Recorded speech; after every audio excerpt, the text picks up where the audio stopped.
In a recent study by Science, it was determined that every person on the planet, all 7 billion, enjoy the Game Boy. Now, I'm not one to dispute science, so I'm not going to. However, what I am going to do in this video is let you know about some, do we dare call them hidden gems? I think that phrase may be a little bit overused these days, considering that pretty much every game has been talked about to some degree. However, I believe that some of the games that I'm going to be talking about in this video aren't talked about as much as other games on the Game Boy.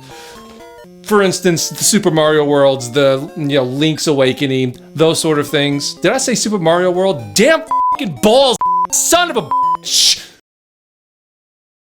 So as a lot of you know, when it came to Ghostbuster games, pretty much the entire U has got royally screwed. Now over there in Europe, however, they got a really good Ghostbusters game made by HAL Laboratories. But did you know that it was actually ported to Game Boy? And we got that version here in the US.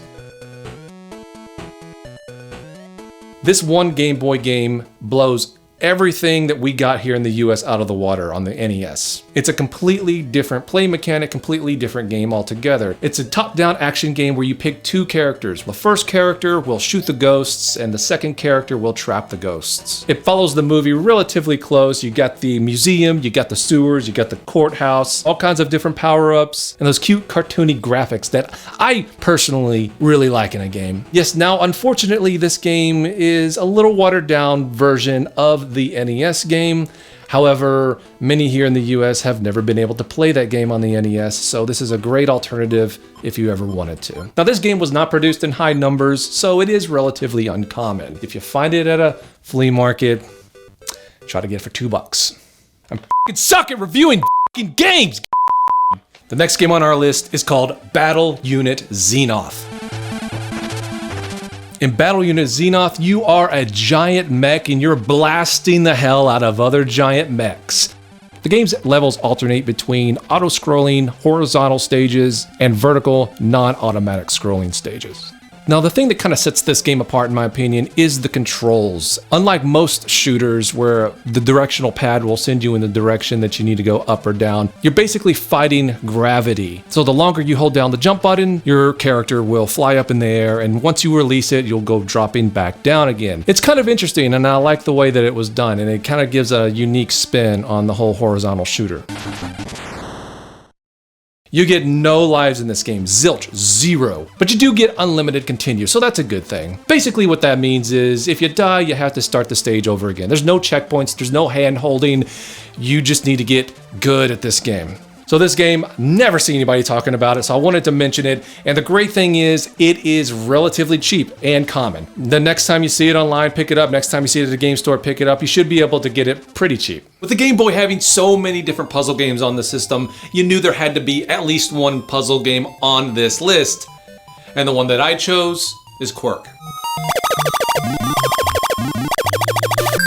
In Quark, you play as this mohawk, tomato-looking son of a bitch as he tries to get through various rooms and floors by solving different puzzles. Now, the game starts off pretty simple, but like most puzzle games, it does get pretty difficult pretty quickly. You have to solve these puzzles by moving different blocks, by moving these turnstiles, by filling holes with blocks, basically trying to get from one end of the room to the next. And did I mention it gets hard? I mean, it gets really hard. Or I'm dumb. Maybe I'm dumb. Maybe it's an easy game, I'm just dumb.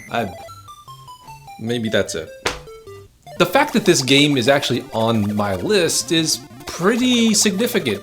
I'm not the biggest puzzle fan in the world. I think Tetris is okay. I do like Dr. Mario, but most puzzle games I just don't find very fun. However, I got addicted to this game pretty quickly when I first played it. So for me, this game transcended the puzzle genre into just being a good game. The game has 3 different modes: going up, heading out, and versus mode. My personal favorite being heading out, where you just blast through 99 different rooms by trying to get through them as quickly as possible in as few moves as possible. The game is pretty simple when it comes to the premise. However, you really do have to strategize and, almost kind of like chess, think 4 or 5 different moves ahead a lot of times, and it can be pretty challenging.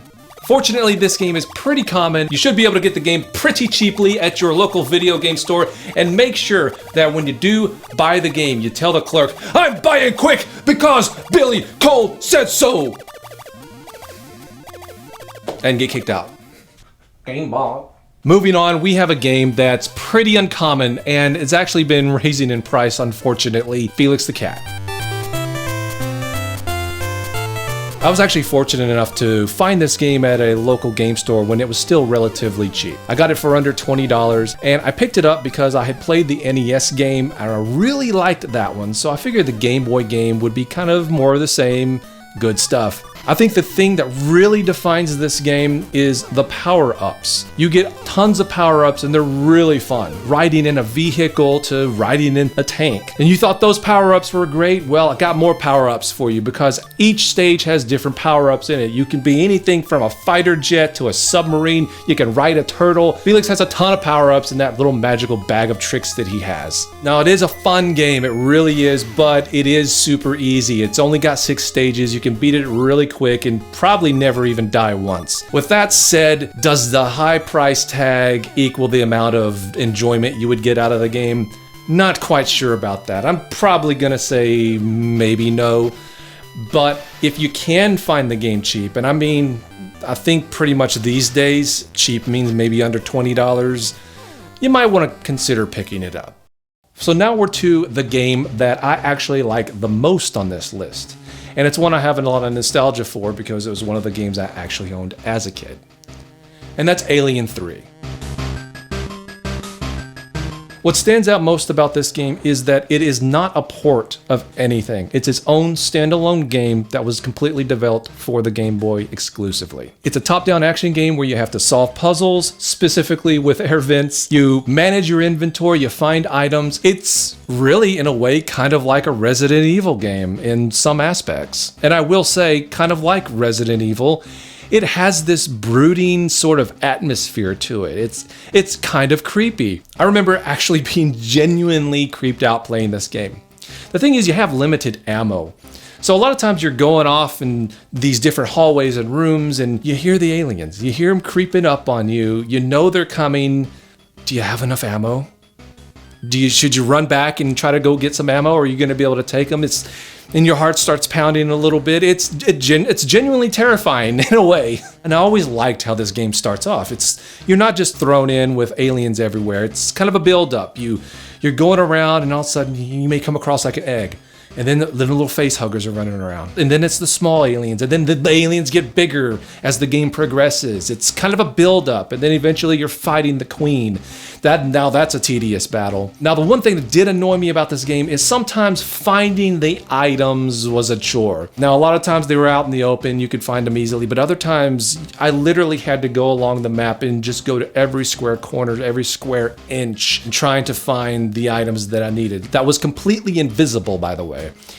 However, with its flaws, I still believe that this is probably one of the most overlooked hidden gems on the Game Boy. Now there you have it. There's just some of the games that I wanted to talk about that I don't hear mentioned a whole bunch on the Game Boy. So leave your comments below. Let me know if there are any hidden gems. I don't know why I'm hesitant to use that phrase, but I guess it's okay, right? Anyway, any hidden gems that you think that I should know about, put them in the comments below. Want to hear your thoughts on the games that I mentioned, and I want some ideas for some stuff that I should personally pick up for my own collection.